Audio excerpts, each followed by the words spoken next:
Peace and welcome to the culture right here on the Black Star Network. I'm your host, Farajii Muhammad. Folks, we got a great show for you. Let's first talk about what was said, what was demanded, what is going to be next for Ukraine. As Ukrainian President Zelensky speaks to Congress this morning, we'll share with you a little bit of what he had to say and break it all down. Also, Wells Fargo has approved less than half of many applications, mortgage applications, primarily from Black mortgage homeowners. What's the implication? We'll be checking in with CRA Baltimore that's looking to reform the banking system across the country. Later, we'll talk about how Senate has officially approved daylight savings time as a permanent time. What does that mean for you and me and for our pockets? We got that and a whole lot more, so stay with us. It's all coming at you right here on The Culture, only on the Black Star Network. Let's go.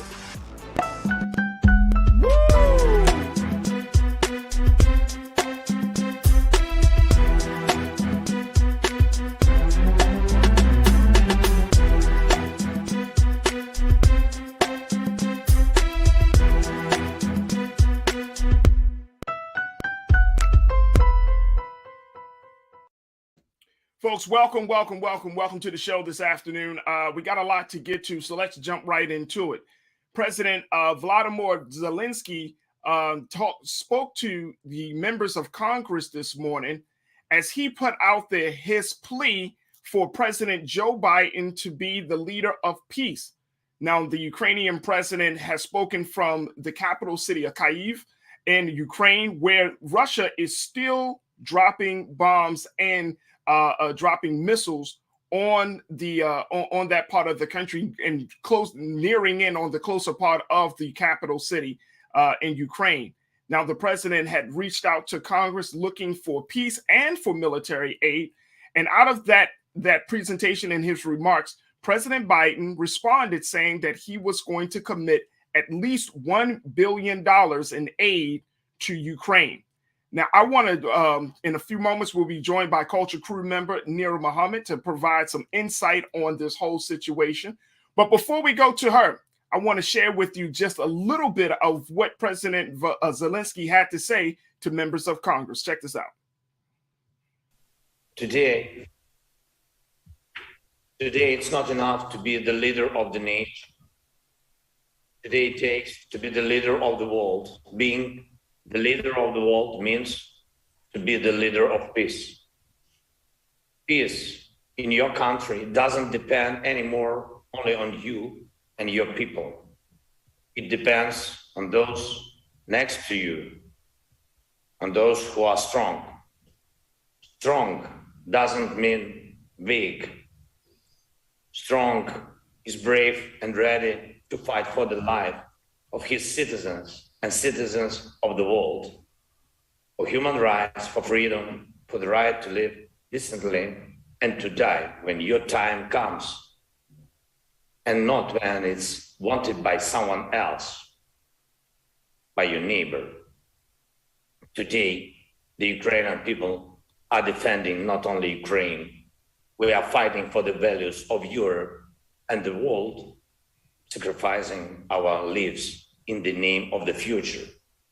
That's why today the American people are helping not just Ukraine, but Europe and the world to keep the planet alive, to keep justice in history. Now I'm almost 45 years old. Today my age stopped when the hearts of more than 100 children stopped beating. I see no sense in life if it cannot stop the death.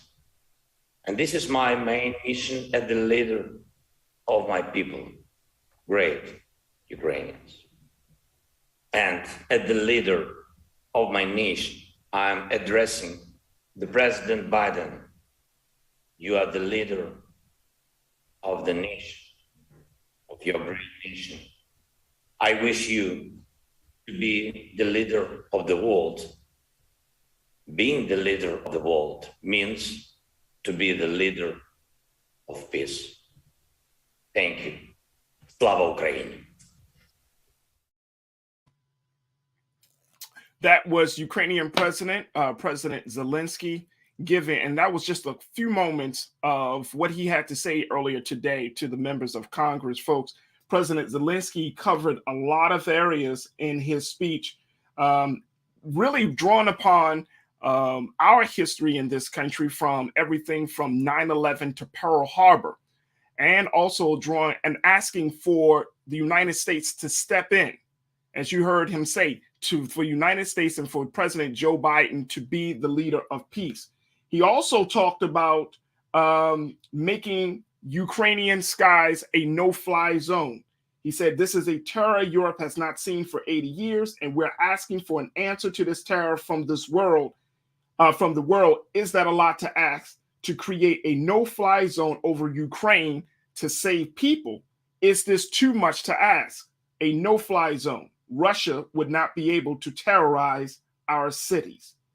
And he also asked that more sanctions are placed on Ukraine, as we've been telling you here, and Brother Roland's been talking about, and many reports have been saying that the sanctions are really suffocating the economic vitality of Russia. And so President Zelensky is asking for new sanctions. He said that new sanctions are needed constantly every week until the Russian military machine stops. Restrictions are needed for everyone on whom this unjust regime is based. All politicians in the Russian Federation who remain in their offices and do not cut ties with those who are responsible for the aggression against Ukraine, from the State Duma members upward. I want to bring in culture crew member Nira Muhammad, who is an author, and she is the host of Queen Talks with Nira Muhammad, and to give us some her insight about this whole situation. Nira, thank you so much, dear, for checking in. It's always good to have you. Hey, Farajii, it's always great to be on the show. Absolutely, absolutely. Let's talk a little bit about what we're seeing right now. Just to, I kind of just went over just a few points.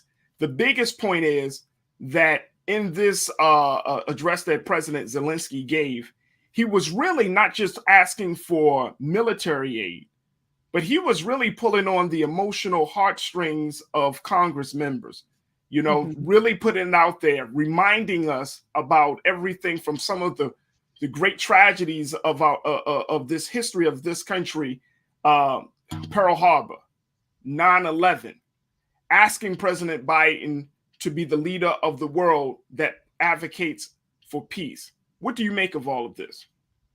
To be honest, as I was listening to him speak, all I could think about was the Africans, the Indians, and the Asians who were unjustly treated in Ukraine during this time.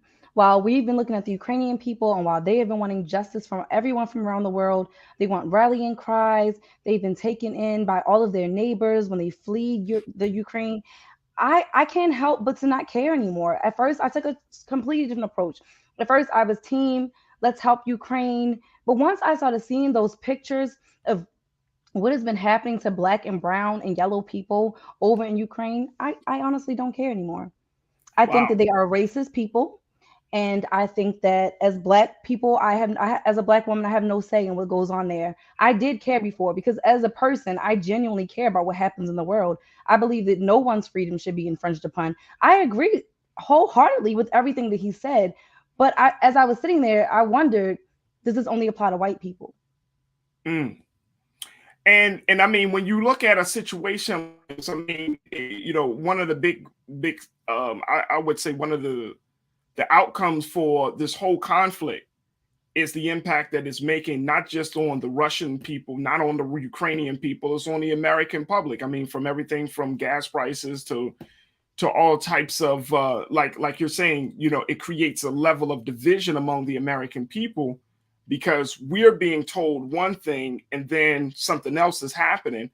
And it puts everybody, I think it puts a lot of countries in a very hard position, where we have to internally ask ourselves, okay, what are my values in this conflict, or what do I want to advocate for? I mean, it's that's what it sounds like, that the space that you're in as well, that you've taken some time.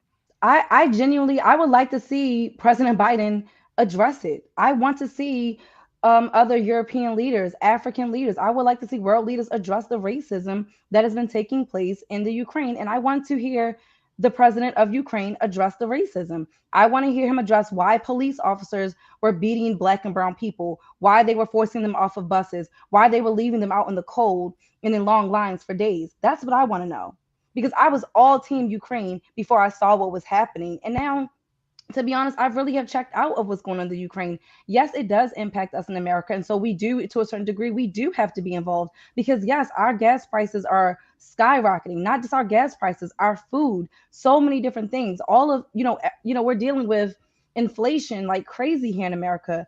But I still want to see something be said for the black and brown people. It's all over media. So why are our leaders not addressing it? Or maybe I've just missed something because I've been checking out and teaching, and once I'm teaching, that kind of checks me out of life. Right. But when I get off, I want to stare at a wall. But honestly, like, who's going to address it? Who is going to talk about the fact that even in the midst of this crisis, black and brown people are still being treated like we're 3/5 of human beings still in 2022? Yeah. These are students who were there to be doctors at that, medical students, engineering students. These aren't, these are some serious black folk, intelligent black and brown people. And this is how they're being treated. Yeah. I'm not okay with that. I need that to be addressed. I daggone sure wouldn't send my son to go fight in a war for Ukraine. Why? He's brown. He's black. You don't care about his skin. You don't care about him as a person. You don't value his life. And I think I think that's one of the casualties of this whole conflict. They said that when anybody goes to war, truth becomes the casualty, right? And so I feel like that is one of the casualties of this whole conflict, which is that was a story that we talked about, and then now it dies out after a while. And one of the big things that, and I'm happy that you brought that back up, because I know that in a world that we live in a culture that we all participate in and even make, that we forget. So is there a way that we could still walk the line of being concerned about all people without adding to the division of what's already happening? Let me just read something that our great friend Joel just wrote in the chat. Ukrainian border guards separated Africans together with Indians from the rest and directed us to Romanian border, scores of miles away. Aura said, they told us that if we try to push our way through, they're going to shoot us. These are black and brown people talking, Africans talking.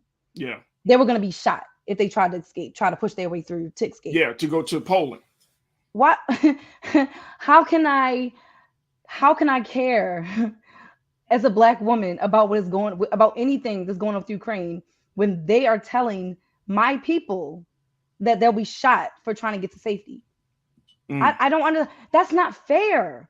How is that fair to ask me? That's like an abuser being like, but care about me. Who cares if I'm abusing you? Care about me. Yeah. Absolutely not. I'm tired. I'm 32 years old and I'm tired. To say that I'm this tired of seeing racism, of being privy to racism, of being on the receiving end of racism, of having to see my people go through racism globally. Yeah.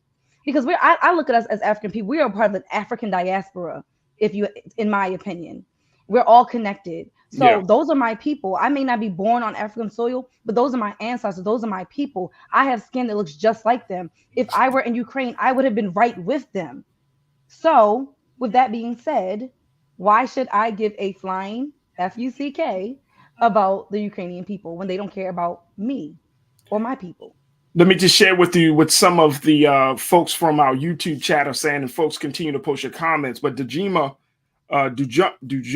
Boutique, hopefully I'm saying that name correctly. Sister is right. Can the U.S. also extend this grace to Haitians, Palestinians, Libyans, Yemens, etc., and all the countries U.S. have violated their human rights? Caden Baseball Footage said, quote, come on, the Africans pillaged their education system and upset that they are not the first out. Should Ukraine get their people out first? Uh, and Brian checked in and said, "Look, I'm neutral. I know the situation is much more complicated between Russia, Ukraine, the West, and China.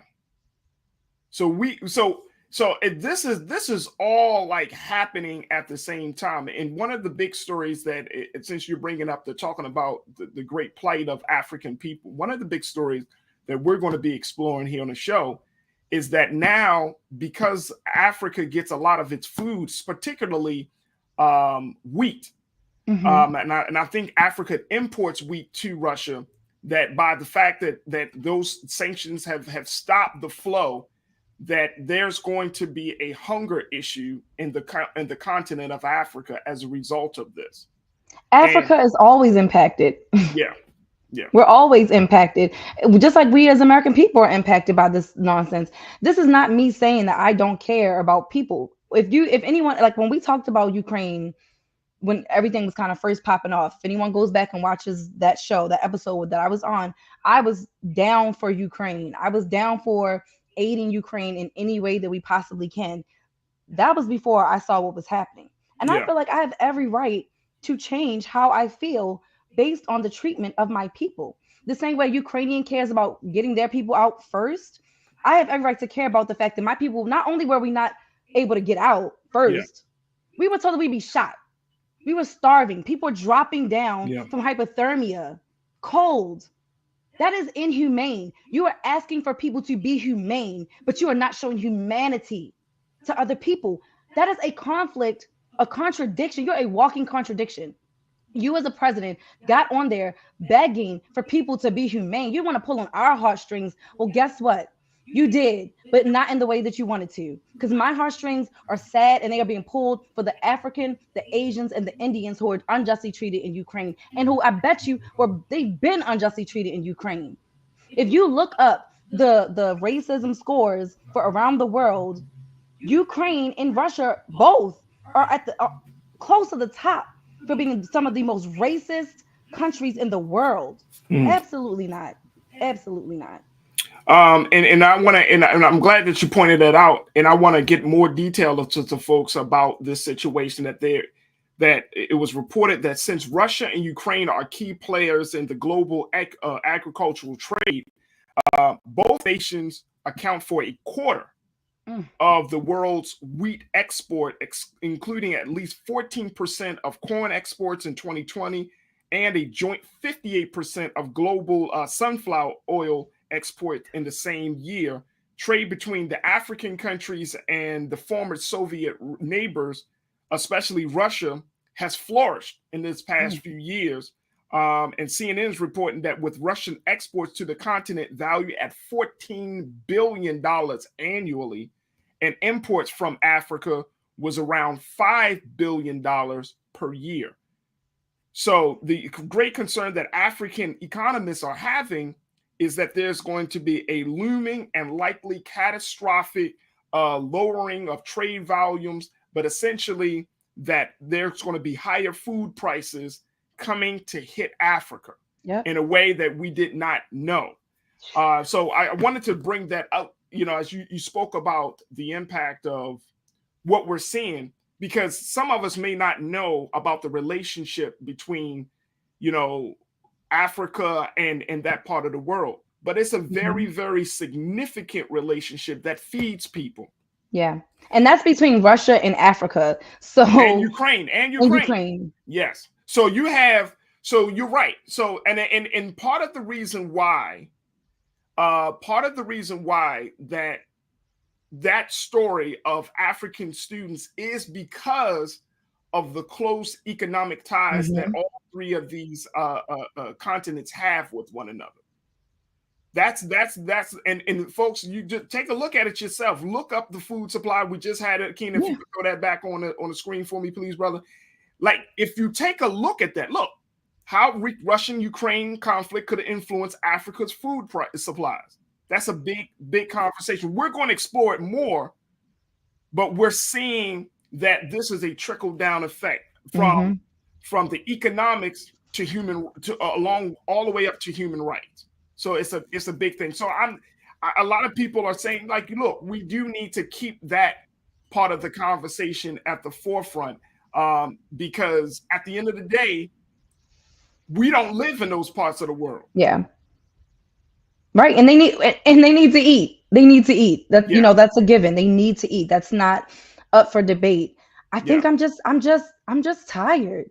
So I'm here's the tired. big thing. Here's the big thing, dear. Mhm. President Biden has already committed at least $800 million to aid to the Ukrainian people and to the Ukrainian government.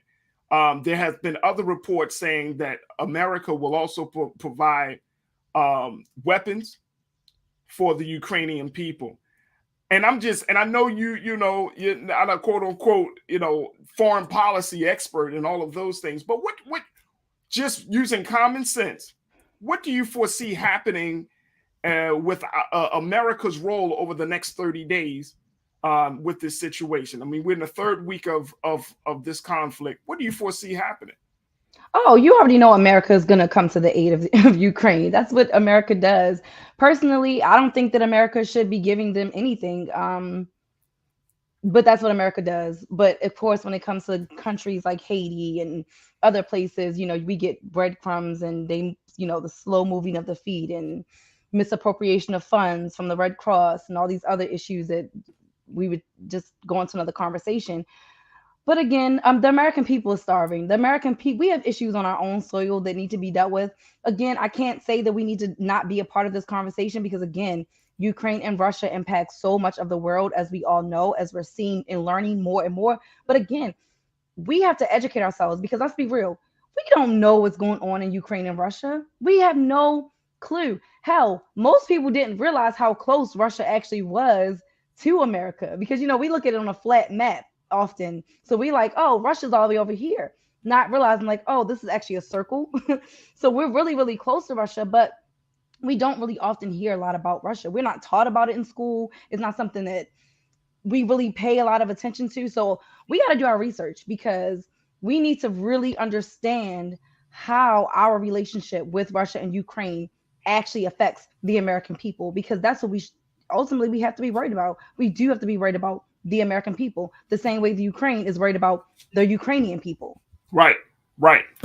And I think that is the big concern. And it's going to be interesting, dear, how President Biden moves forward on this, how Congress moves forward on this situation. But it's going to be, we're going to keep our eyes open and we're going to keep, of course, keep folks posted about it. But this is interesting. And I'm always going back to the point that as we're hearing about American journalists being killed and photographers being killed from this situation, if you look at the history of any major war that this country or this world has had, but let's say this country, there are events that have led up to us finally getting into the war. Yep. Most of the time, it's around issues of nationalism. Of course, it's around the issues of economics. It's always around the issue of natural resources. And it's around the issue of, like the death of an American or the death of a number of Americans. So when we see all of these things happening, it's going to be highly, highly important that all of us keep our eyes open and not just think that that's over there, we're over here. Yeah, I agree. Over there can soon visit us over here. Well, I mean, Farajii, it's already affecting us over here. We're already I already seen memes about people riding on scooters or riding on a horse because of like gas prices are out of control. We saw it with even our food supply. How much does it cost for a pack of chicken? The amount of money that I've been paying for chicken, y'all, I never thought I would pay for chicken, but I'm buying it. I'm still gonna buy that chicken, no matter how much it costs. I'm not gonna lie. I am black, but like these things are affecting us. We cannot pretend like they do not affect us. But I can tell you one thing: this beautiful brown body will not be fighting in any European war. Period. That's all I'm gonna say. All right. My tax dollars might have to go to it. I have no control of where my tax dollars go, but my body, I got control of where that goes, and I will not be fighting for any white man's war. Period. All right, there it is, Nir Muhammad. We got to take a quick pause. When we come back, let's switch gears, folks. Let's talk about Wells Fargo, how they have approved less than half of mortgage applications for Black homeowners, and how their history continues to show the great discrimination of home ownership in America. We're going to be checking in with the coordinator of CRA Baltimore, Jules Dunham, to give us some insight about how the banking system can possibly take accountability and be reformed. So stay tuned for that conversation. We got a lot to get to in the second 30 of The Culture right here on the Black Star Network. We'll be right back.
Don't you think it's time to get wealthy?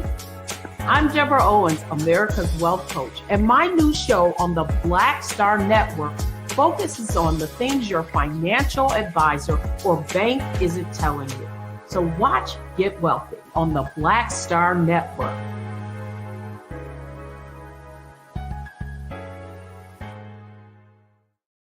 Pull up a chair, take your seat.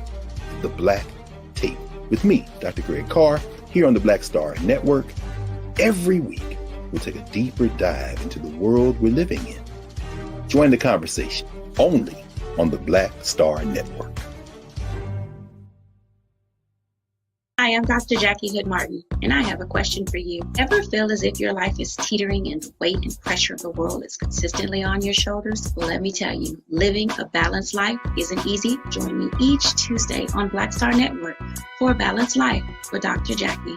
We'll laugh together, cry together, pull ourselves together, and cheer each other on. So join me for new shows each Tuesday on Black Star Network, A Balanced Life with Dr. Jackie.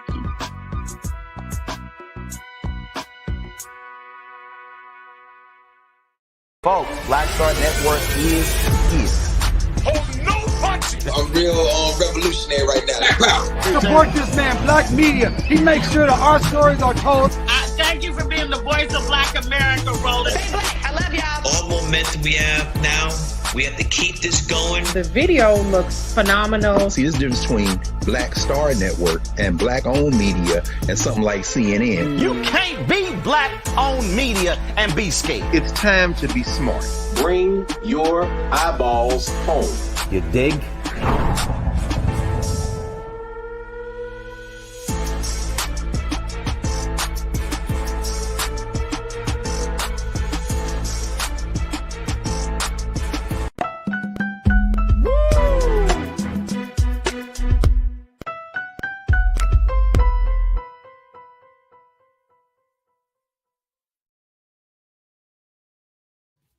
Folks, the third largest commercial bank is added again. They're put on blast yet again for discriminatory practice. I'm talking about Wells Fargo, where they have shown that they have not really improved the relationship with the Black community. According to Bloomberg News, I want you to think about this. Bloomberg News did an analysis that was published on March 11th, and it showed that Wells Fargo approved less than half of the mortgage refinancing applications submitted by Black homeowners across the country in 2020. I want us to look at this, folks. Wells Fargo the third largest commercial bank, they approve less than half of the mortgage refinancing applications submitted by Black homeowners across the country in 2020. As a comparison, the bank approved 72% of applications submitted by white homeowners and 67% by Asians and 53% of Hispanic homeowners. Here to talk to us a little bit about what Wells Fargo is doing, and most importantly, what we can do to reform the banking system, especially in the area of home loans and mortgages. We have Ms. Jules Dunham, who serves as the coordinator for the group CRA Baltimore. This is a group that is going after the banks, making them more accountable for their investment in the Black community. And I want to welcome Jules to the show. Jules, thank you so much for checking in. How are you this afternoon? Hey, good afternoon, Farajii. I am well. I'm happy to be with you. Thank you so much for joining us. And in a few moments, we're going to bring back Culture crew member Nir Muhammad. But Jules, I put up that data to let people know here is a bank that we all know. And in case anybody was, forgot about, because I know, again, this is the culture where we forget about things. Back in 2008, this was the bank that fell apart, that the federal government had to resuscitate. They were on the verge of shutting their doors. I remember that. They were giving out faulty bank loans. They were doing some really shady practices and with their mortgages. I mean, they were just doing a lot of just craziness that impacted Black and brown communities from getting homes, businesses, and other ways, other assets. This is a real problem. Now to see this bank still doing these type of discriminatory practices, Jules, I'm trying to understand, why is this bank still in existence? Why hasn't there been somebody to really call them out? Why hasn't the government stopped them? Why are people still getting loans from this bank? How are they able to keep the trust and while still doing these things? Well, you have to realize that the majority of their depository holders are not us. And so therefore, there aren't enough of us who are saying this is unacceptable, what you are doing to Black and brown communities all across the country. And so we really can't get the bandwidth. But you're absolutely right, Farajii. Wells Fargo has been a predatory lender in the past, and they said they were going to do better. But what's very interesting is, they had to pay $184 million in a settlement, even though they would not admit fault. But they paid $184 million because of their discriminatory lending practices. And they said, we promised to do better. But just last year, in 2021, they had to be slapped on the hand again because they haven't done better. And so, but we are not organized and mobilized, unfortunately, enough in our communities to even think that we can take on a mammoth such as Wells Fargo.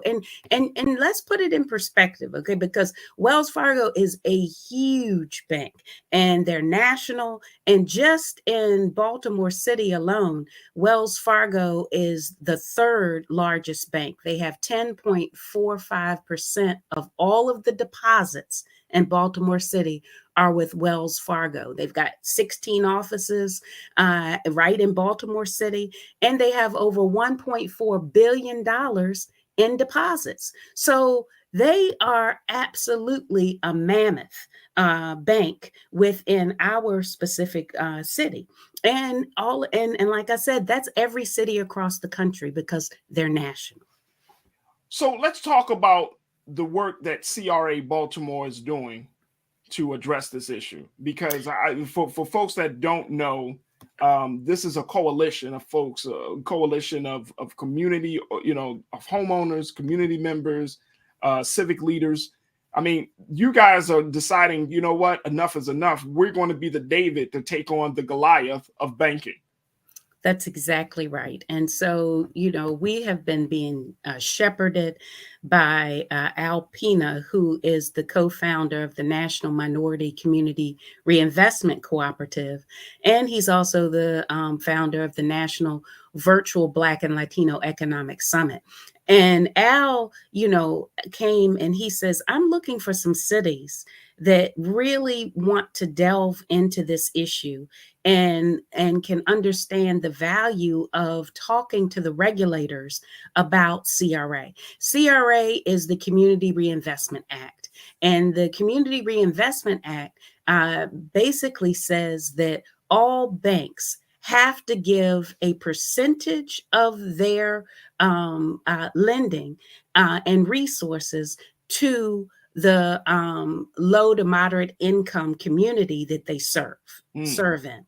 Well, for Baltimore City, that's a very large community because we're 67% Black, right? Mm-hmm. And so that means that we should be getting the lion's share of resources coming from the banks. Well, the federal government, CRA, says you have to give a proportionate amount. But here's the crazy thing. The CRA says you have to give a proportionate amount, but then the banks do what they do, just like Wells Fargo does what it does. And all of the banks have a outstanding rating with the regulators. And so how can you have an outstanding rating with the regulators and yet you're being fined $184 million for predatory practices, and yet you're giving just a small segment of our communities access to resources? There's something wrong with that picture. And so that's why CRA was born. And so right now you've got about 7 cities all across the country that have mobilized these CRA councils. And so we're CRA Baltimore. And our council is focused on asking the top 11 banks that work within Baltimore City. And we're not talking about Baltimore County. We're talking about Baltimore City. Mm-hmm. The top 11 banks in Baltimore City, they have $85 billion in deposits. Exactly. I said billion. That's a lot of money. Yeah. Well, we're saying to those top 11 banks, you have $85 billion in deposits just in our city alone. We want you to make a commitment of $30 billion over the next 5 years to support the Black community in Baltimore City. And $6 billion a year. So, Jules, you're talking about $6 billion a year. That's right. Going to the Black community of Baltimore in this case. But if there's a CRA Detroit, there's a CRA in other cities that you're talking about, they get their slice of the pie, their respective slice of the pie from the banks there. Yeah, in their local cities. This is just Baltimore. Baltimore's asking for $30 billion over 5 years for Baltimore City alone. Yeah. But every single city has their own targets that they're asking for, and it's based on the deposits that the bank has in those cities. Okay. So what are we asking for that money to support? There are 4 critical areas that we know we need resources in. The first is we're looking for $15 billion to support small businesses. And that's actually looking at providing capital for Black and Latino small businesses. Where? In Baltimore City. Okay. And so why? Because small businesses, the number one issue for us is that we can't access dollars. Right. To even start up. We're very entrepreneurial, but how do we actually get a business started? On our credit cards, taking out, if we can, a loan. We'd use all of these vehicles to start an entrepreneurial effort that actually cause us to be running a deficit from the beginning. Whereas our counterparts, other folks, they're actually able to go and get a home equity line of credit. Right. They're able to go and get a small business loan, putting up a vehicle or, their house. And we don't have the luxury of that. Why? Because it goes back to what you started with, because Wells Fargo and many others, they're not lending and allowing us to be able to purchase homes. And that gives most people their number one area of wealth. So that's the first pillar. Right. The second is we're looking for $4.25 billion to support home ownership.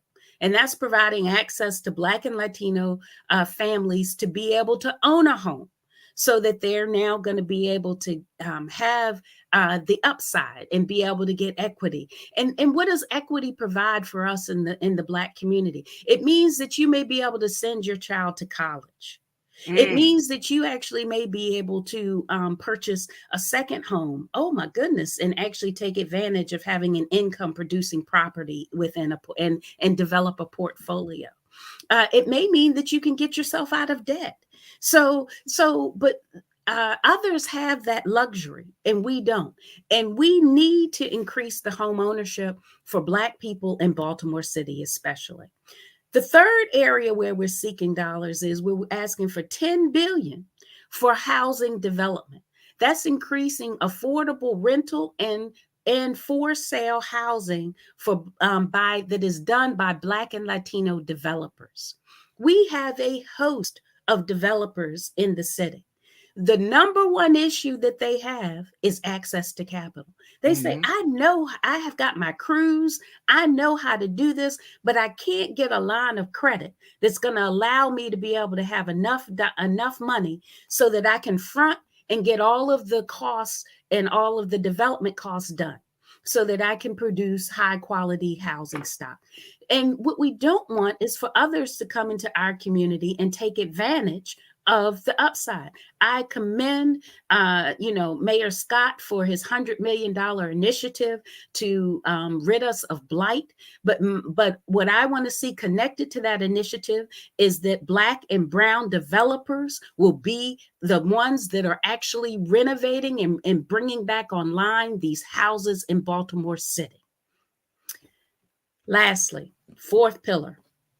We're asking for $75 million for building capacity.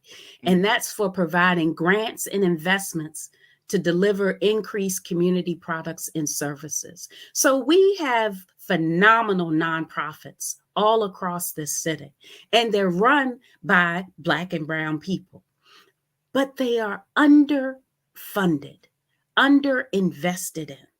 And so we have to be able to get money that is going to be able to be pumped back into these nonprofits so that they can actually do what they do at a larger scale. Yeah. We've got United Ways of the world. They get $10 million grants and we get $10,000 grants. Right.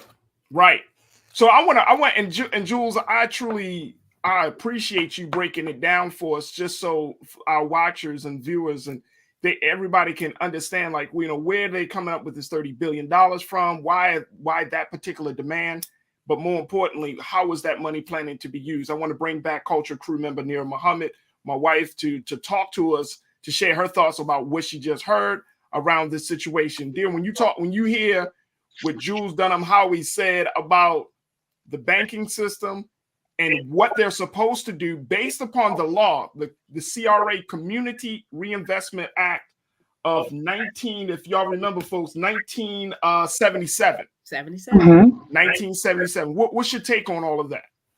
It hit so close to home for me because I remember as a small business owner, I remember trying to take out a small business loan. And then I don't even think it was for a lot. I think it was literally for about $10,000, but it was really capital that would have been really, really beneficial to help me with my business and really getting it off the ground. And I remember they were like, okay, well, you need some equity for this loan. So they were like, okay, well, do you have a vehicle? So I was like, yeah, I do have a vehicle. And I remember giving them all of my vehicle information, and they were like, yeah, no, we can't accept your vehicle. And wow. I was just like, it's just like she was saying, it's always a barrier.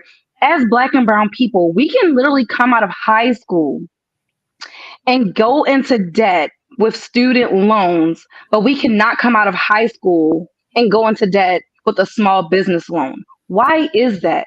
Why is it that I can't get a $10,000 small business loan, but I can take out a lot of money for student loans. I don't even want to put myself out there and say like how much student loan debt I have.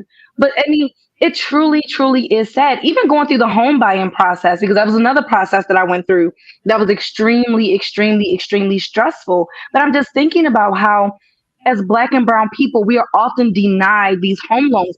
I could not go through a major bank to get my home loan. When I was applying for home loans, I was denied by all the major banks. It was a smaller bank that actually approved me for my home loan, even though I met the quote, I was above what was necessary for an FHA loan. I was well into the 600s. I still was denied. And I was a teacher, a Baltimore City school teacher, and was denied by some of these major banks. I had to go through a smaller company. And I hate that feeling as a Black woman. And I can attest to going through some of these same exact processes and being hit with so many roadblocks that I myself wanted to quit. I just was like, you know what? Maybe buying a house isn't for me. Maybe taking out a small business loan isn't for me. I was not able to take out a small business loan. I was able to get a business credit card, but that's still not the same. I wanted to take out a business loan that could also help me erase some of the other debt that I had that would have also helped boost my credit score. These are things that white people do. You know what I mean? I have friends. I have a white girlfriend. I lied to you not. She was like $20,000 in student loan. I mean, not student loan debt, in credit card debt. She took out a loan to pay off all of her credit card debt to boost her credit score. That's wild. That was something I couldn't do. Yeah. And so, Jules, when we look at a situation like that, that just speaks to the level of disparity that and the type of relationship that we have with the banks versus other people having with the banks. That's exactly right. And that's just one story. Mm-hmm. But when you take that and compound it, what really are you talking about? You're talking about billions of dollars. And so recently it was, the COVID created the best opportunity for people to refinance all across this country. Right. Because we have had the lowest interest rates that we've had in decades. And interest is where you just give people your money. Okay. So, but when you look at how many people actually refied their loans, it's mind-boggling, because you actually had millions of white people refinance their loans over this last 2 years. And you had 250,000 Black people who were able to refinance their loans. Wow. Exactly. Why? Insane. Because they have all of these excuses as to why we cannot get access to capital. But it starts with the fact that we're a racist country. Redlining still exists, and it's called digital redlining now. And you know how they do it? They actually have a computer program that has an algorithm that when you put in your loan application, they actually run this algorithm, and the algorithm has been created in such a way where it's racist. Wow. Right. The algorithm is just an expression or an outgrowth of the designer, of the engineer's attitude and views. It's insane. That's crazy. Dear, you had a question? Yeah, no, I was just thinking, like, when we were trying to refinance like our vehicle, not one late payment for well over a year, and they're like, no, you can't refinance it. It's like, what do you mean I can't refinance? I've never had a late payment. I've never had a missed payment for well over a year, and I can't refinance. I mean, it's just insane, the amount of roadblocks that we're constantly being hit with. And we're always told lies, because, at the beginning, we're told, oh, in 6 months, you can come back and you can refinance. Okay, well, I'm going to wait a year to come back and refinance. You wait a year and it's still, wait 18 months. Then you get to the 18 months point and you're like, oh, well, no, wait 24 months. It truly is sad what we as Black and brown people go through in this country on so many different different levels. It's almost like, it's really tiring. If I'm being it's so tiring. I mean, absolutely. Absolutely. So Jules, what do you recommend that we should do? Because people are looking at this. When you're talking about the banking institution, you really are talking about Goliath. Yes. This is the same institution that you already pointed out the numbers, billions and billions of dollars that come from the deposits of Black and brown people in specific. So what do you recommend that we do? How do we organize to make banks accountable? And most importantly, how do we make sure that we get the investment that we deserve, rooted and based on the law that was made by Congress? Well, I'm glad you asked, because you have to get to the place where you actually do come up with solutions. And so CRA Baltimore is an accountability watchdog coalition made up of organizations all across the city. And we invite you to be a part of our coalition force and check us out, crabaltimore.com. Sign up to get on our mailing list. We have hundreds of people on there right now. And we actually are going to be bringing the banks to the table annually and doing an annual report card to let people know how well they're doing with the commitments that they've made to Baltimore City. So it starts with us keeping our eye on the prize. We have to make certain that we hold them accountable. And what they like to do is put a little shiny object in front of us. Oh, well, we gave this 500,000. We gave this 10,000.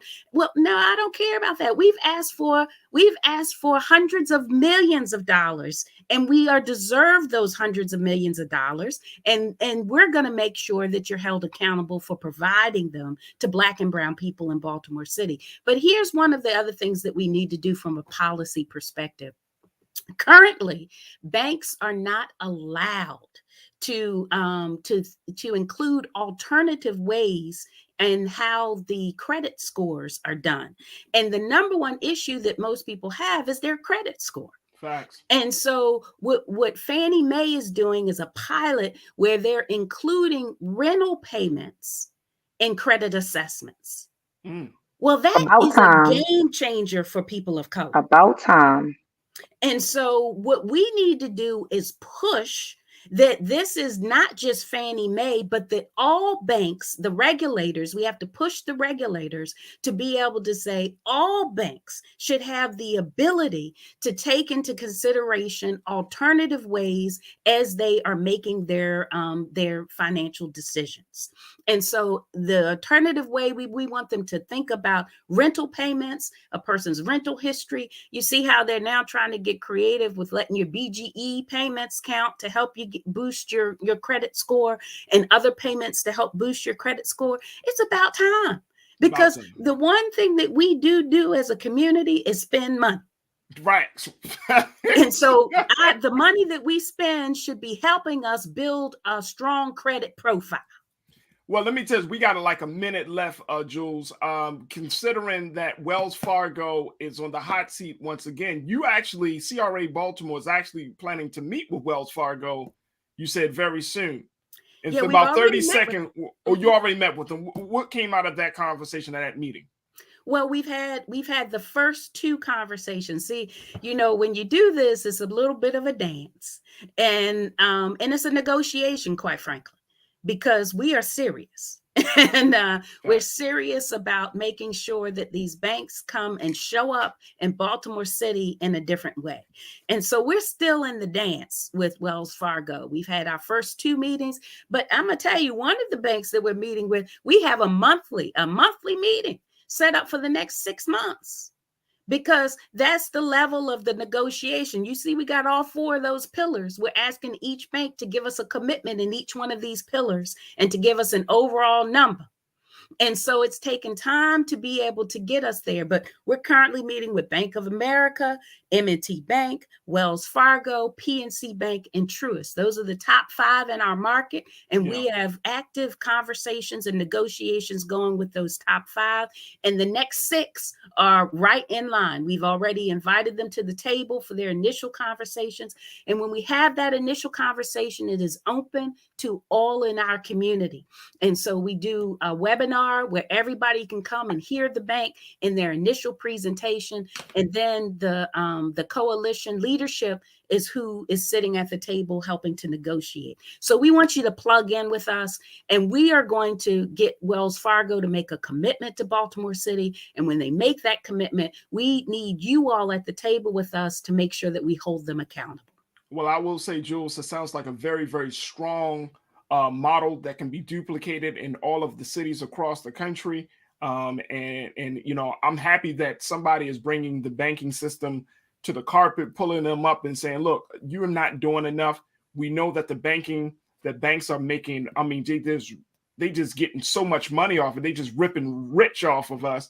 But it's so good to hear that there are a group of concerned folks, Black folks, that are saying enough is enough. We'll certainly bring you back on, because as much as we talk about what Wells is doing, there is still a lot of conversation about the top post among the feds with the banking system on that level. So we got to bring you back, Jules. But I appreciate your time and for everything and the great work that you guys are doing. Glad to be with you. Thank you so much, Farajii. I'm Absolutely. excited about the show, the culture. Oh, appreciate it. You see Mother Africa. Yes, I see it. Well, we appreciate you. Folks, make sure you check out and get more information about the work of CRA Baltimore. If you want to learn about this group, this coalition that is doing the powerful work of making banks accountable, make sure you reach out to them at crabaltimore.com. We got to take a quick pause. When we come back, let's switch gears.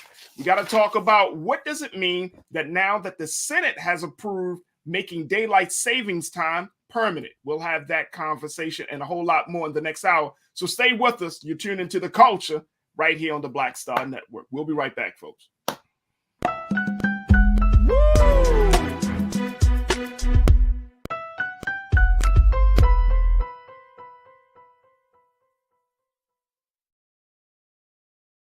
Don't you think it's time to get wealthy? I'm Deborah Owens, America's Wealth Coach, and my new show on the Black Star Network focuses on the things your financial advisor or bank isn't telling you. So watch Get Wealthy on the Black Star Network.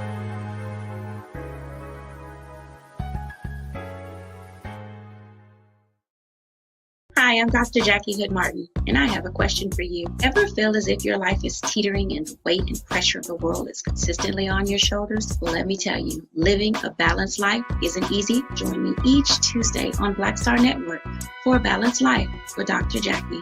We'll laugh together, cry together, pull ourselves together, and cheer each other on. So join me for new shows each Tuesday on Black Star Network, A Balanced Life with Dr. Jackie.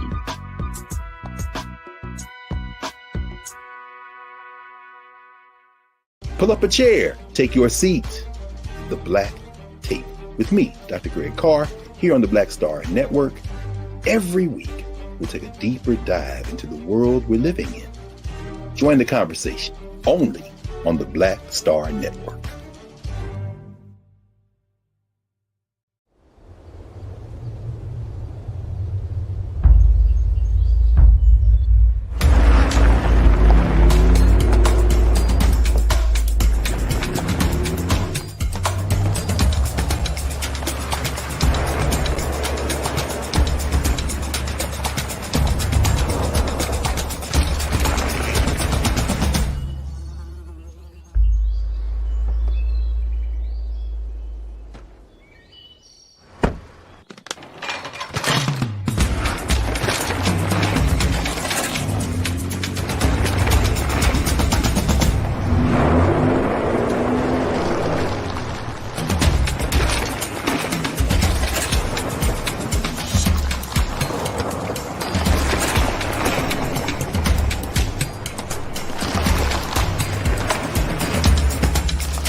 Folks, are you still in a space of trying to recover from the clock moving forward? Well, if you are, you're certainly not alone. Now it looks like that Congress has decided to do something that instead of us shifting from back to forward, that we just stay in one place, one time, all the time. If you haven't heard, the Senate of our Congress has decided to approve a bill for making daylight savings time permanent. Now that bill goes to the House, and most likely the way the House is, how the House do House things, they're going to approve this bill. And so that means that the time that we are working from at this moment, this particular moment right now, folks, will stay the same. And that come 2023, that we will no longer do the biannual switching of the time. Now, what does that mean for us? It means that we get to enjoy life a little differently. But I always found it fascinating. This is one of the reasons why I wanted to have this conversation. I found it fascinating that we are living in a time where we can adjust the clocks or try to regulate time to fit our interests and needs. I want to bring back Culture Crew member Nira Muhammad, who is an author. She is also an activist, and she serves as the host of Queen Talks with Nira Muhammad, the podcast that can be heard on all podcast streaming platforms. Nira, thank you so much, dear, for checking back in with us for the second hour. Always a pleasure for us.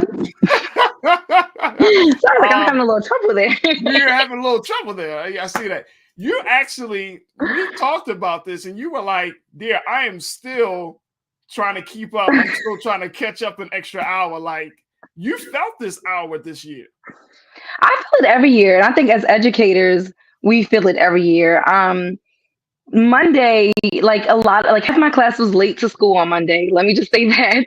I was not surprised though, because they're forced to really wake up an hour earlier than what their bodies are normally used to waking up. So the fact that like half my students were late to school on Monday, I was like, you know what, guys?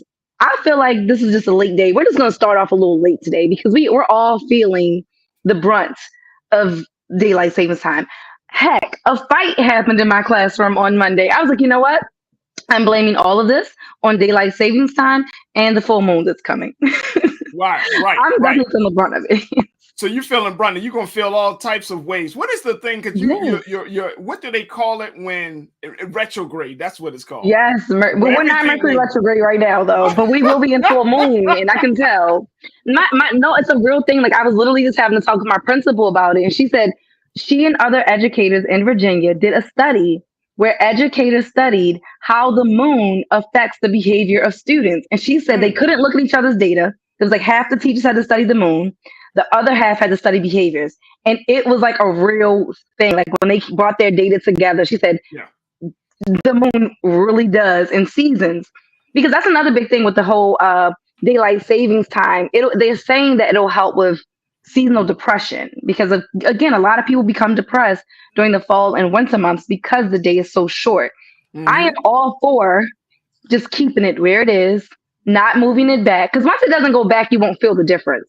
Once you're like a couple months into daylight savings time, when we spring forward, you don't really notice it anymore. I am all for the days being longer. Like when the day gets dark at like 4:30, it feels like it's 10 o'clock at night at 5. And I think that probably has something to do a little bit with why people gain more weight during the fall and winter months, because you're eating dinner earlier because it feels so late. And then you're like, I'm hungry. And you're like, but it's 10 o'clock. But it's felt like 10 o'clock for like 5 hours. You know what I mean? But when it's light outside, you notice we eat dinner later because it doesn't feel so late. So I feel like we're actually eating less during the spring and summer months. Isn't that kind of crazy? It's very crazy. It's very crazy. And I think that it's important that we understand, like back, just to kind of give you folks a history on this situation. It was back in 1966. Where Congress passed what they called the Uniform Time Act. And that particular act allowed daylight savings time to become the law. Yeah. And at that time, when they passed that act, they made it as part of, a condition that the individual states can opt out of participating in this daylight savings time. Daylight savings time is rooted in economics and saving energy. Yeah. And so when states said, no, we'll all go in, then they were thinking about, of course, the economics of the state, the 40-hour work week that Henry Ford put in place for Americans some time ago. I mean, everything was rooted in what can we do to maximize labor Yeah. Well, actually, Ben Franklin was the one that like kind of, quote unquote, figured it out, but I do think it's interesting because, obviously already all states do not participate in daylight savings time. This is not something that every state does, but it's based on kind of your region, based on the way that, the light hits at this certain time of year. There are a lot of benefits to daylight savings time. And even with us changing it, there's going to be some ramifications for the animals, for our livestock, because they're used to this schedule. So it's going to take some readjusting. But I do feel like the benefits, like, they're saying that it can help with childhood obesity by ridding daylight saving time. So again, I do feel like I do want more hours of the day, because I do find myself becoming a little bit seasonally depressed as well during those winter months, at least here in Maryland. Now, how I feel in, the sunny place that I'm going to might be different. But for now, I do get seasonal depression because I'm like, it's 5 o'clock and I'm thinking it's 10 o'clock. And I do eat a lot more in the winter. So basically you saying that if it's sunny outside, then you can lose weight. That sounds terrible. No, but I really it sounds bad, but if you really, really think about it, I want people to just take a moment and really think about your habits during the winter months. You're not as active. It's cold. It's dark. You're home. Yeah. Especially as women, we women, once we come home from work and it's dark outside, listen, the bra is off, the wig is off. Okay, she's at the door. I get it. I'm gonna leave a trail. A trail to the bedroom. Original self at that time. Listen, it's like a Bratz doll. I took it all off, baby. I'm not coming back out. It's dark. But it's only 6 o'clock. Is it? Is it only 6 o'clock? Because it feels like midnight. The moon is out. We haven't even eaten dinner yet, Mom. I've eaten dinner. Y'all have to figure something out. No, let me stop playing. So you want me to eat a second dinner because you hungry? Oh, you want to eat dinner at 7? No. But this is an interesting thing. Do you believe that the House is going to pass this new daylight savings time bill? You think they're going to keep it permanent? I do, but if they do pass it, just be prepared. We are going to have to change back at the end of this year. It won't become permanent until November of 2023. Right. So at the end of this year, we are going to go back an hour, and then next year we'll go forward. And then if we go back in November 2023, that means we're going to go back again. Listen. Well, no. It's once. So once 2023 comes, that's it. But it says it's not until November. It says November of 2023. Right. That's after. Isn't that after? No, you're right. Because we go back. I think one more time. It'll be just one time. Yeah, we'll be fine. Yeah, it'll be one more time. Okay. One more time. One more change. Well, here's the other thing. No, we're gonna go back this year. Then we got to spring forward next year, and then we stop at spring forward. Okay. See how we gotta break this down so we can you gotta plan your life around this, You don't have to plan your life around it. Because you know why? Most of our technology automatically updates itself. I'm not talking about that, Farajii. I'm talking about my sleep schedule. What are you talking about? Oh my gosh. So you talk about your sleep schedule as if, okay. You gotta plan your life around your sleep schedule. Right. So here's the thing. Here's one of the big things that I think that we need to really look at is, getting into a space where we're using our time wisely in terms of, working and just making sure that we are taking the most out of our time. Because I don't think a lot of people understand how, especially if you're talking about being successful or doing anything in any endeavor, the way you use time plays an integral role in dictating how successful you will be. Which is why we need the Sunshine Protection Act. We need as much sunlight. Did you wait? Whoa. What's the Sunshine Protection Act? That's what it's called. Act. Okay. Right. Yeah, that's what it's called. I'm just making sure. Okay, go ahead. I'm sorry. Go ahead.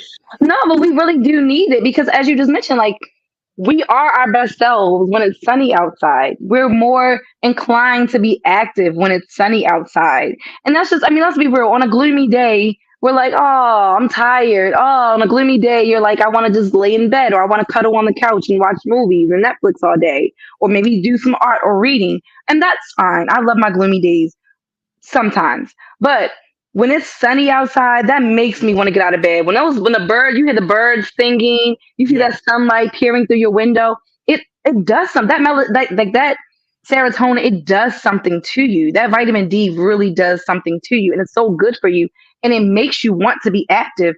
That's why we're outside more during the spring and summertime months, because it's not just because it's warm outside, but it's also because it's sunlight outside. Because we're okay with being out in the cold when it's sunny. You know what I mean?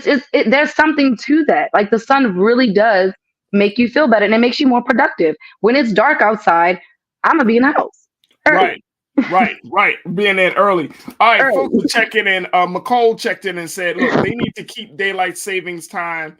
I prefer more sunlight. Who doesn't? McCole, I'm with you 100%. You know, I personally, I love windows. I love opening windows. I want the sun to hit every square inch of my home. I just love windows. I love the sunlight. And I know that, to your point there, that it does do something to your mind. But I think that we also need to preface that you, even on gloomy days, you have to find a reason to smile and to shine. Oh yes, I love gloomy days. I found reasons to love gloomy days, i.e., reading, laying in bed, eating on the couch. That's my gloomy day thing. But honestly, no, there's something to that sunlight. There's something to even just the way that it makes you feel. You know what I mean? Like, it's something to what it does to your body, to your skin, just everything about it. So I am all for the Sunshine Protection Act. I love the idea that it's not going to be dark as I don't know what at 5 p.m. And I'm curious to see what it's going to look like. Now, I don't know if I'm going to get to experience that, though, because of where I'm moving to. But when I do come back to Baltimore in the fall, I'm curious to see how it looks, because right now, all I do know is that it gets really dark really early. But I'm excited to see what that's going to look like when they, don't change it back. Well, you know what? Here's the other thing. You're not the only one. McCole, you're not the only one. I'm not the only one. According to a poll that was conducted back in October of last year from the Associated Press and the Newark Center for Public Affairs Research, they said about 3/4 of Americans recently said they would prefer not switching back and forth between standard and daylight saving time. For sure. The experts have also said, and you spoke about some of the consequences in terms of mental health being one of the big ones, but sleep disruption and a temporary uptick in traffic accidents. Oh, and crime. They said it's not by not changing it, we also cut down on crime as well, which I thought was very, very interesting. That by not going back, and again, and I don't know if that has something to do with it being dark outside. Do more crimes happen when it's darker outside? I don't know if that correlates to why they believe the crime will go down. I think that's really interesting. 48 years ago, dear, they tried to make this happen. This was during 1973, about 48, 49 years ago. President Nixon, he signed a bill into law which pushed the U.S. on a daylight saving time for 2 years. He said the law went into effect on January the 6th, 1974. People thought that the law sounded good on paper. They liked the idea. The public, we love the idea of avoiding confusion and frustration. But what happened was sunrises became at 8 a.m. or later in the middle of winter. And then in some areas, sunrises could be as late as 9:30. Yikes. Now, again, President Nixon did this for 2 years. So that's the other side of this conversation, folks, that some things are going to be switched. And if, for example, you are an educator, you are a teacher. We know that school starts in you bring the side all that. I guess you know where I'm getting to, right? Because I'm trying to envision how that would look in like just think about Baltimore where we are when we go back an hour. I feel like when I have to wake up, it's mad dark outside. So I don't feel like that will be our issue. Yeah. Because it's really, really dark outside when we go to sleep and when we wake up. So I feel like by leaving it the way that it is now, it'll be lighter outside earlier. And it just stays darker. I mean, brighter, longer. Like, you know what I mean? I feel like during the winter months, when I get up at 6 a.m. in the winter months, it's super, super dark. But with time going forward, now I'm waking up at 7, it's bright outside. Oh, yeah. So I mean, if you're talking about from an educational standpoint, with children standing on bus stops waiting for their buses in the middle of the morning, I don't want it to go back, because when it goes back, they're outside in the dark, in the cold. Yeah.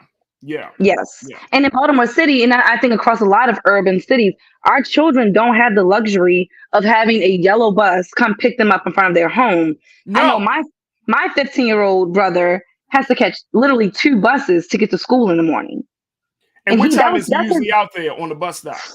He hates going out there really, really early in the dark by himself. So he's late to school sometimes because he doesn't want to go out there at 6 o'clock in the morning. He'd rather go out around 7 where it's lighter outside. But that's causing him to be late. So I've kind of gotten on him about it. But I do understand him not wanting to be outside so early in the dark by himself because he's really small. Yeah. But, you know, and he's trans. But still, so it's like, you know, I get it. And then even like just knowing that my students have to take more than one bus to get to school, I would prefer for them to have more daylight in the morning than even in the evening, because that's when they have to be out there in the dark. Well, let me just tell you, folks, when Richard Nixon did it, like, again, he did it, people were applauding him. Oh, man, this sounded great. When it started to interfere with what we considered to be sunrise and sunset, when it started to disrupt school schedules in some cases, even in terms of religious, in religion, of course, like the holy month of Ramadan and during Islam, you know, you have daylight, you have sunrise and sunset. I mean, those type of things are being affected. Public approval, when Richard Nixon put the law into action, his public approval for the law dropped severely and rapidly at that time from 79% in December of 1973 to 42% in February of 1974. I wonder though, which part of daylight savings did he leave it on? Did he leave it on fall back or spring forward? Yeah. Because that also makes a difference too. Do you leave it on fall back or do you leave it on spring forward?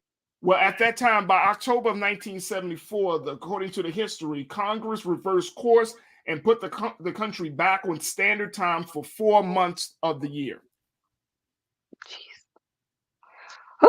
Oof. And see, you know, and I mean, at first, when we first think about this time situation, at first it's like, oh, just put the clocks forward. But look at the domino effect that it creates when you just put the clocks back or put the clock forward. Look how many adjustments we all have to make, from children to religion to eating to everything that we do. Every element of our life is based upon time. Yeah, I hate it. To be honest, I don't like it. I don't like having to... I like it in the fall. Who doesn't like it in the fall? Because you're like, yay, I get an extra hour of sleep, quote unquote. But I hate what it does to my body in the spring.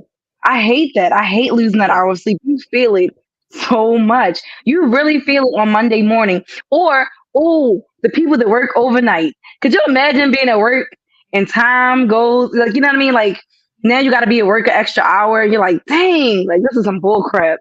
Or you got to be to work an extra hour early. Then you really feel it. So for those of us that work, we really feel it. If you're not like at work or at school, then you're like, whatever. But for students, we feel it. Again, my students definitely felt it. They were, half the class was late to school on Monday. They're like, Miss Muhammad, I'm tired. Like everyone was tired and sluggish and moody on Monday. Monday was not a good day. I'm just saying. Right. So if we had a chance to talk to any lawmakers right now, what would you say to them about this issue? I would simply say I think that they should just go with daylight saving times, leave it as it is. We don't need to fall back in the fall, and I think we should just leave it as it is because it really does impact students. Let us just get used to one thing instead of kids and adults having to literally change. I mean, again, we just talked about how this affects our mental health, how it affects our sleep, how it affects our physical health. It affects so many different areas of our lives. Let's just try it out and see. Biden already got a low approval rating as it is. I mean, can this really hurt him anymore? It can because, you know, it's a cultural thing. And you and I both know that when any cultural topic or cultural issue, it sometimes outweighs the very hardcore issues. You know what I mean? Like, you know, I never forget being told, you know, you could do a lot of things, for example, as a politician, if you're a mayor or a council person or alderman or wards person, you know, the big thing that I learned that you could talk about gun violence, you can talk about schools, as long as you keep people's trash picked up and their snow removed when when things happen, right? It's like, those are what they call constituent services. Those are the mundane things, like something like this.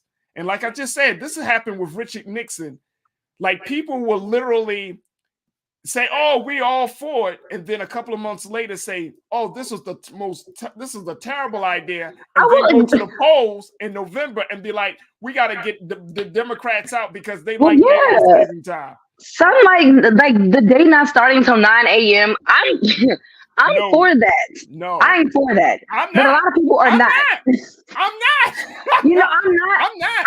Listen. I can live in Paris because I love the fact that like Paris has like their schedule is so crazy. Like they stay sleep longer, but they stay out longer. I loved it. I was like, what?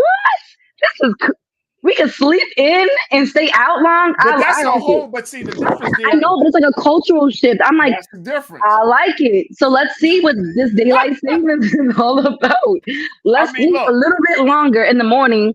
Listen, Farajii, we will all be happier, less moody people if we get to sleep. Look, let me just tell you, I like waking up before the sun comes up, and I'm sure some people do this. That's my point. Wait a minute, hold on. The sun come up at 9. Hold on, no. I'm talking about there's nothing, the best part of the day, and I'm sure people will attest to this. The best part of the day is early in the morning when you have a chance to think, when you have a chance to meditate, pray, read something. No. That's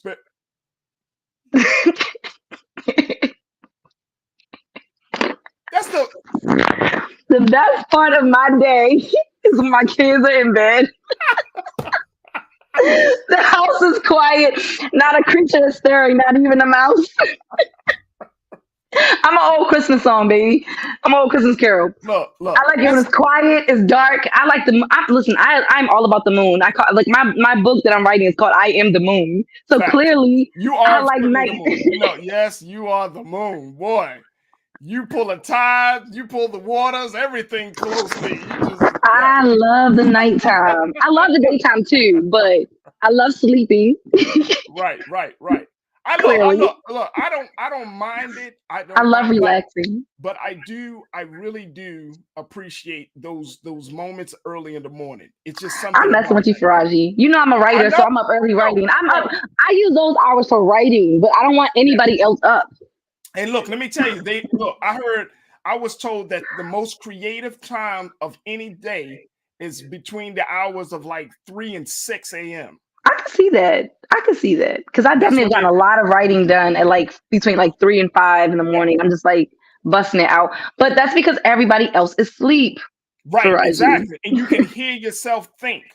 Right, you can hear yourself think. All right, look. Well, it's time for us to end this segment. Oh man, okay. I thought that was a smooth transition, but I guess it wasn't. All right, we gotta take a quick pause.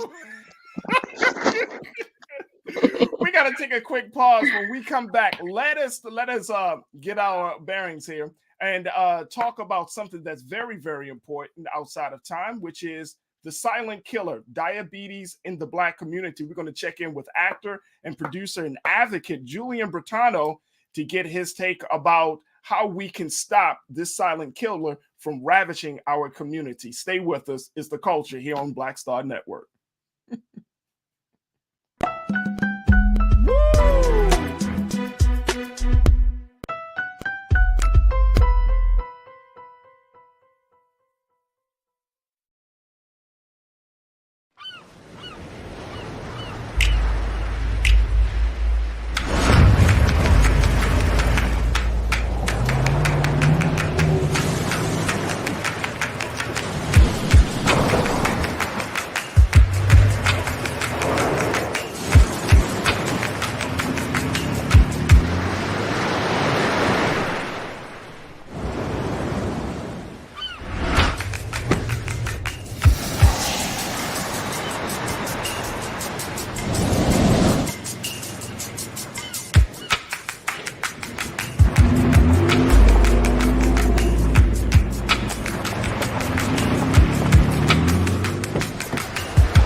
Hi, I'm Dr. Jackie Hood Martin, and I have a question for you. Ever feel as if your life is teetering and the weight and pressure of the world is consistently on your shoulders? Well, let me tell you, living a balanced life isn't easy. Join me each Tuesday on Black Star Network for A Balanced Life with Dr. Jackie. We'll laugh together, cry together, pull ourselves together, and cheer each other on. So join me for new shows each Tuesday on Black Star Network, A Balanced Life with Dr. Jackie.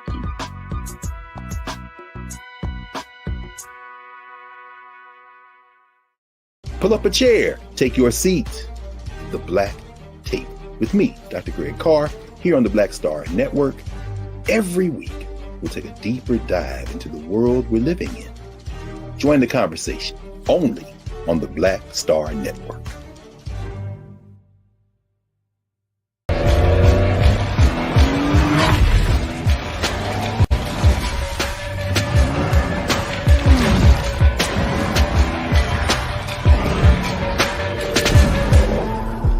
Folks, Black Star Network is here.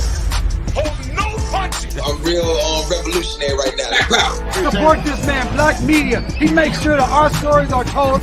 Thank you for being the voice of Black America, Roland. Stay black. I love y'all. All momentum we have now, we have to keep this going. The video looks phenomenal. See, there's a difference between Black Star Network and Black-owned media and something like CNN. You can't be Black-owned media and be scared. It's time to be smart. Bring your eyeballs home. You dig?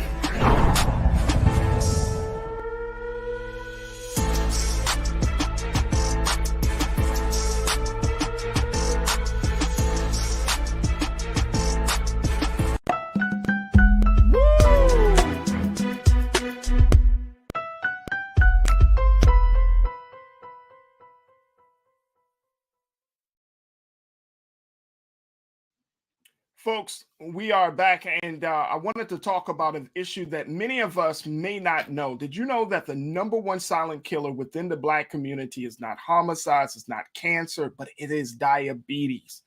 And here to talk to us a little bit about the impact of diabetes on the Black community is actor, producer, and advocate Julian Bertano, going to give us some insight about the work he is doing to bring awareness to this issue. Julian, thank you so much for checking in. We truly appreciate you and your time today. Oh, we're going to wait till you're going to get it. Okay, so let me just share this with you before, as Julian gets himself together, folks, because there have been a number of conversations about how do we deal with this issue of diabetes in this country. And I want to share with you very quickly something that I thought was absolutely riveting and fascinating.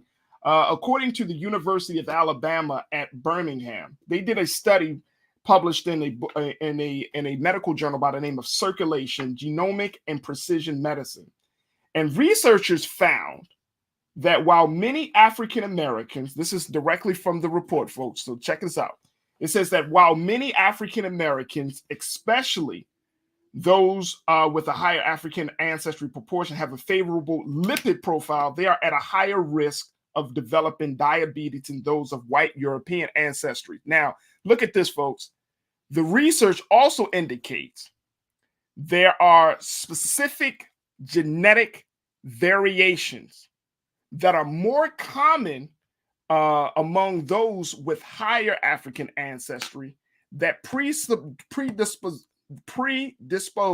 these individuals to diabetes. Now, this is according to medical doctor, Dr. Vibhu Parsha, who is a clinical research fellow in the UAB division of cardiovascular disease and the first author of the study. And I thought that it was fascinating that we are predisposed to this silent killer. Look, I got to take a quick break. And when we come back, let's talk a little bit about what this means. And then I'm going to get actor, producer, advocate Julia Britano to join us in this conversation. So stay with us. It's The Culture here on the Black Star Network.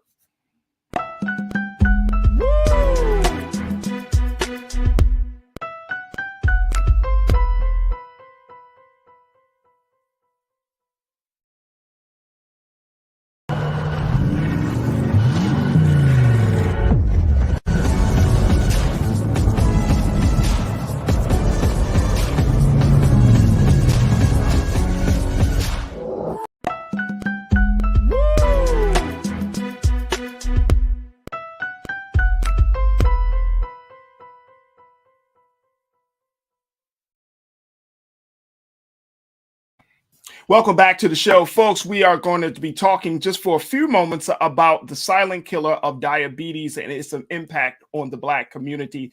And as I shared with you from the University of Alabama at Birmingham, folks, it shows that Black adults are actually at a higher risk of developing diabetes due to genetic variations and social health determinants. Let me just share with you what that actually means. According to, and I shared with you just a little bit of what Dr. Parsha said, but Dr. Parsha also said that the high risk of diabetes among non-Hispanic Black individuals can be attributed to social health determinants of health, including where people are born, live, learn, and work, along with age. If you're not taking care of yourself, if you're not eating the right foods, if you're not getting the necessary exercise, if you're not enjoying the sunlight while there's day, you may find yourself becoming diabetic. Let's bring in now Julian Britano, who is an actor, producer, and advocate, and will be speaking for the National Association of Diabetes this coming week to talk to us a little bit about this issue. Julian, thank you so much for joining us here on The Culture, here on the Black Star Network. How are you, brother? I'm great, Raj. Thank you for having me on. I appreciate you much and everything you guys got going on. Go ahead. I was just going to say, you're welcome. You're welcome. First and foremost, folks may see in your face and say, he looks familiar. Yes, folks, he was in Oprah Winfrey's Greenleaf. He was he was right there next to Oprah herself in that bar scene. But Julian, you are also outside of what you're doing on screen, it's the work that you're doing off camera that I think is truly making the impact that we need to see, especially for our people in around the country. That is, you're an advocate of diabetes prevention. Talk to us about that work, brother.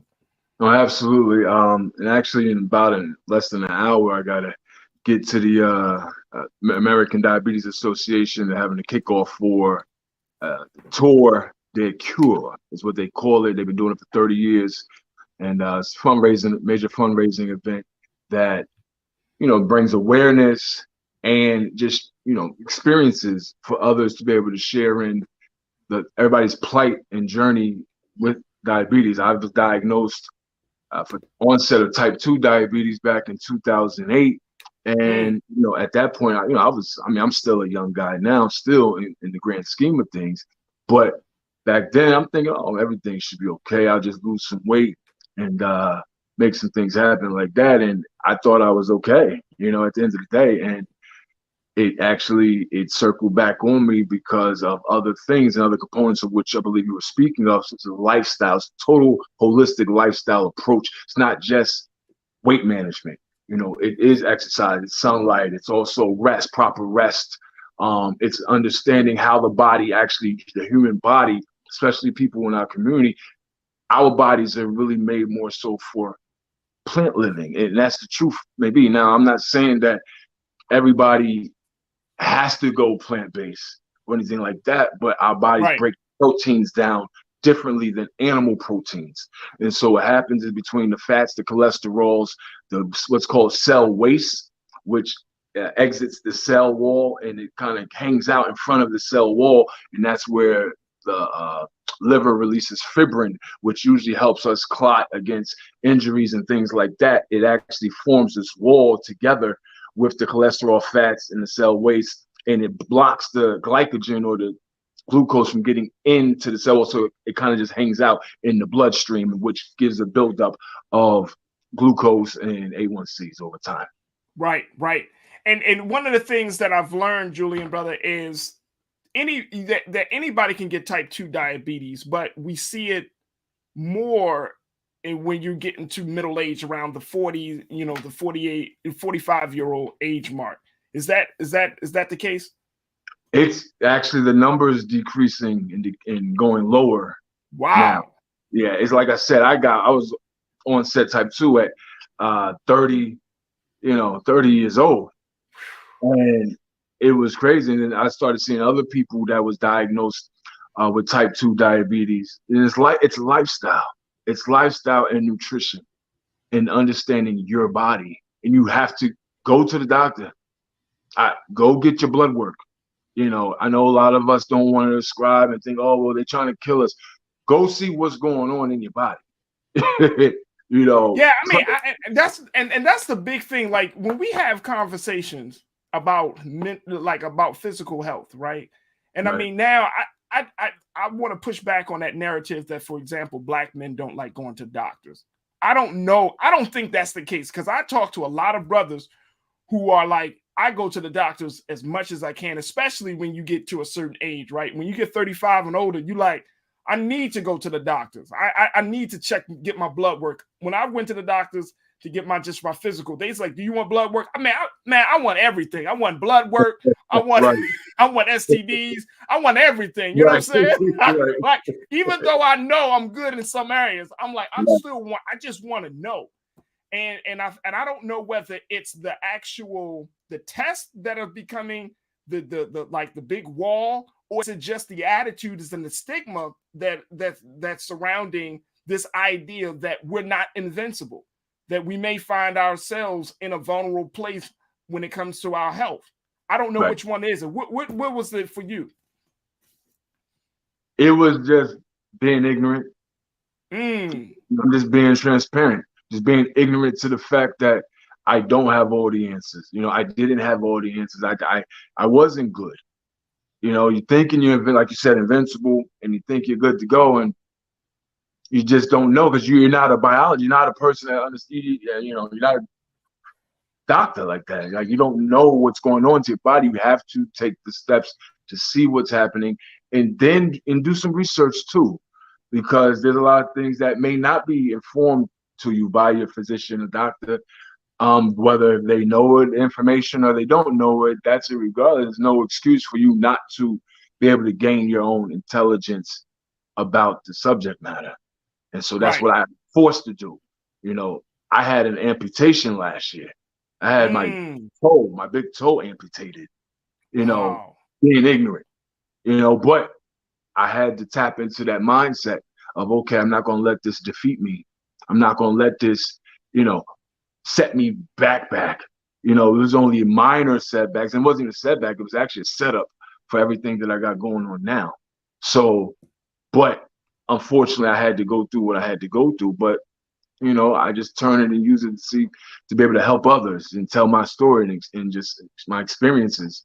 And that's really all I can do, is share my perspective and adjustments I made personally in my life to improve from a A1C of a 13.4 down to a 7.1 in 2 months. Wow. Okay, thank you. And that is beautiful. Still going. So that this is a journey.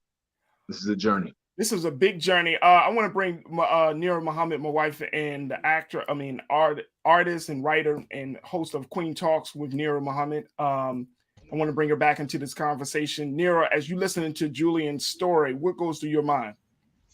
Just that as Black people in general, especially our Black men, you do have to take your health very, very serious. I know you're big on your health, Farajii, but there are a lot of Black men out there who do not even think about going to the doctors. If they're sick, I'll drink some ginger ale, take some Tylenol, and keep it moving. Oh, man. So I do think it's really, really important for Black men to lead these conversations and to get other Black men on board and to hold your brothers accountable. So to hear a Black man talking about this and even sharing his personal experience, that's really, really inspiring, because that'll touch someone.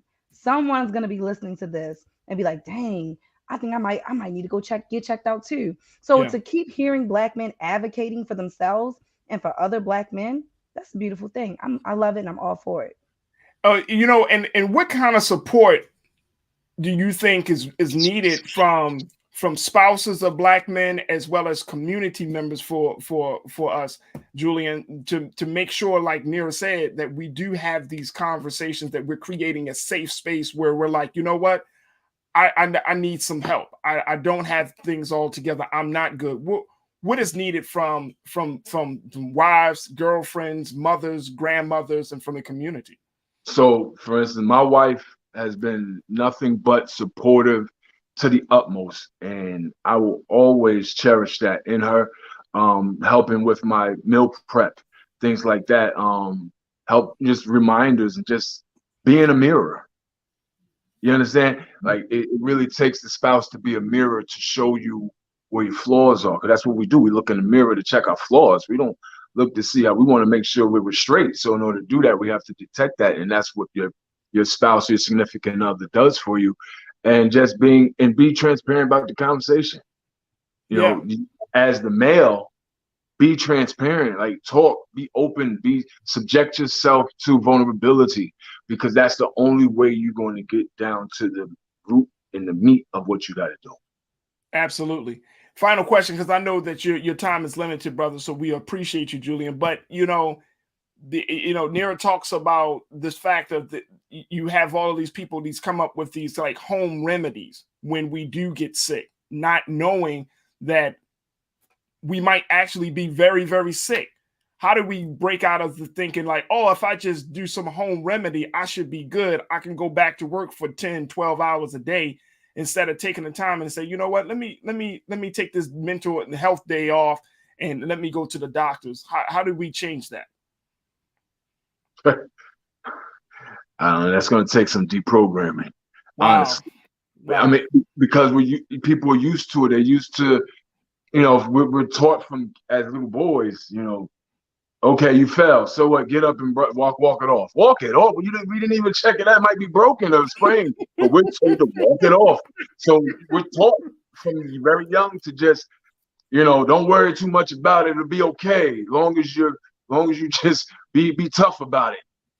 That, there is a mindset to it all, which does play a role into recovery and to discipline. But everybody that's under the sound of my voice right now, stop trying to self-remedy and self-diagnose, assess it, know what's going on with you, go share it with a physician that you trust. You don't have to just go to any random doctor that just you think that you have to go to. You interview them, just like you would do anybody else in your life. Interview your doctor, see who you like, see who you can get along with, who you feel. Your intuition will tell you who to trust and how to trust them. And then just be, again, just like with your spouse or significant other, be transparent with your doctor and your physician. And then you start from there and stop the home remedies. Now, you can use a holistic approaches. You can use natural herbs and things, but you have to first understand where you are. Yeah. Once you understand where you are, now you can properly apply the measures and the supplementations and herbs and the regimen that you may need. Hey, you know what, Julian? I love that, brother. I absolutely love that. And I think that if you can't be transparent with your doctor or your therapist or your spouse, you know what I mean? It's like what are we doing here, right? Like if you can't be vulnerable with those people who are there to help take care of you, like my therapist will say, like, oh yeah, like tell me what's going on with you. And she always says to me, I can't help you if you don't properly and truthfully tell me what's going on. Right. Like, why do you go to the doctor and the doctor say what's going on? You be like, no, I'm good. Like, you wasting my damn time, man. Right. Like you just wasting time. So right. I love the fact that you emphasize that. Look, you have to be honest with yourself. Yeah, Farajii, I think another thing he said that's really important is we talked about deprogramming men, but we as women have to be deprogrammed as well. Because as he mentioned, those moms, and I hear it all the time, shake it off. You're okay. Stop crying and just get up. We have to deprogram our thinking that boys are okay, that they're so tough, that they can take it all because they need us. We are the nurturers. It's our duty. I know for me as a mom, when something happens to my son, it is my duty as his mother to make sure that he is okay, not write him off, but then go cater to my daughter if the same exact thing happens to her. So again, that deprogramming has to happen on both ends, because if boys weren't told that so much as children, they probably would feel differently as men in going to the doctor and going and seeking that help. So we too have to deprogram the way that we respond to boys and men when they tell us that they're sick or that they're not feeling well. So that's really, really important. I wanted to highlight that. No, that's actually, and a lot of people are checking in, Julian, and talking about that idea of interviewing doctors, because we also know as Black men and Black women that we are misdiagnosed so much compared to white people, Latinos. Like the misdiagnosis of our medical conditions are just totally wrong. Right. And so you do have to push back on the system and say, I'm going to go past. I know something is wrong. So for you to tell me I'm good is not sufficient. Right. Exactly. I totally agree with that. I ascribe to, you got to take matters into your hands. Again, using wisdom though. Yeah. Not just, like I said, not just self-diagnosing and self-remedy. Utilize all the resources that are made available to you. Okay? That is your intuition, your gut, and things like that. That is your self-education. That's also education by those that did do practice and have went to institutions of higher learning to get their degrees and things like that. Again, every doctor and physician isn't out to work you over just to get you to get the prescriptions. Yep. They're all not like that. But that's up to you. Take that time and identify, find what works for you, who works for you, because it's a partnership. It's going to take, we didn't design these bodies ourselves. That's it. So we work collectively with others that have the know-how too. And then you then still have to fine tune it and customize it for you, because your body may be different from your brother that come from the same mother and father. So there's custom things that you have to do to make your situation work for you. My man. Hey, Julian, you are always welcome to be back on the show, brother. I love it. I think you're giving some valuable insight and advice. So you're always welcome to be back on the show. We know that we're going to drop some jewels tonight for the 2022 American Diabetes Association Tour de Cure. And then good luck with you tonight. And we look forward to seeing you back on the screen as well, doing some other projects. You putting anything out there that we need to keep our eyes open for, brother? Oh, there's a lot of things going on right now. All right, man. Well, I know you ain't got the time today, Julian. So we just gonna have to bring you back. Yeah, it's very bad. I appreciate your time. Thank you so much, man. I appreciate you. Folks, Julia Britano, who is a renowned actor, producer, and CEO, and he's also a rising hip-hop artist as well, checking in to talk about the silent killer, diabetes in America. Let me bring Nira back in here very quickly as we close out the show, because All right. Well, she got to put me on pause. I'm here. It's all good. Oh, okay. I'm here. Okay. No, but I mean, know, I'm a part-time mom. No, I didn't know that. I didn't know you had children. I didn't know that. I just didn't know some fun times you and I had together. Fun times. Nothing to write home about. Oh, right, exactly. But we had a great show. I wanted to say thank you so much for tuning in, for folks for tuning in, but more importantly for you for checking in. Is there anything about the show today that really stuck out for you? Me? Yeah. No, Farajii, I love being on the show. Actually, you and I'm gonna just throw this little mustard seed out there. Yeah. Hopefully somebody will be like, ooh, and then like you guys can like get on top of Farajii about it. So as you guys can see, like I'm a huge book nerd. Yeah. So Farajii and I have been throwing out this idea of us starting a book club where we read one book a month. We split the book into 4 quarters and we discuss a quarter of the book each week. So I'm hoping that we can do that. I already have like the first book that I want us to read, which is The Gilded Ones. So yeah, y'all stay on top of Farajii so we can have a book club because this is the culture. And I feel like we should be highlighting Black authors all up and down this show. It's a new show. So I'm letting Farajii get his feet wet first. But I'm gonna stay on him, y'all, and I hope y'all stay on him too. But we need a book club. Let's get it popping. So. There it is right there. I love it. And of course, people can tune in to Queen Talks with Nira Muhammad. How can people check out your podcast? Yeah, you can check out my podcast on iCallHerQueen.com. That's like where you can get all things Nira. But you can also find it on Apple Podcasts, Spotify, Anchor, Google Podcasts. The list goes on. Literally any podcast app, you can find Queen Talks with Nira. I talk about manifestation. I talk about relationships. I talk about self-love. I talk about becoming a narcissist because of social media. I talk about a lot of topics that I think are really, really pretty dope. So I hope you guys like what you hear. And if you want me to talk about something else, just shoot me a message on my social media and we can talk about it. And one of the things I love about your podcast is that you are authentically, unapologetically. No, I'm serious. I'm being honest. Yo, when y'all tune into her podcast, she's authentically, unapologetically Nira Muhammad. So you know what I mean? Like she holds she don't hold back. But you know, it's very passionate. I'm a passionate guy, so you know what I mean, we share that quality, but I love listening to it because it's truth. You know, some people might it's like a roller coaster. It's like 1 minute you're laughing, next minute like go, hold up, wait a minute. Like, 1 minute you're laughing, next minute you're in your feelings. I get it. I get it. I'm cutting her off. I'm gonna let her make her point, but I'm cutting her off after this next point. No, that's all right. That's awesome. Yeah, folks, we definitely going to try to we're going to get this book club off the ground. And Nira, we look very, very excited and looking forward to having you. And send books to the show.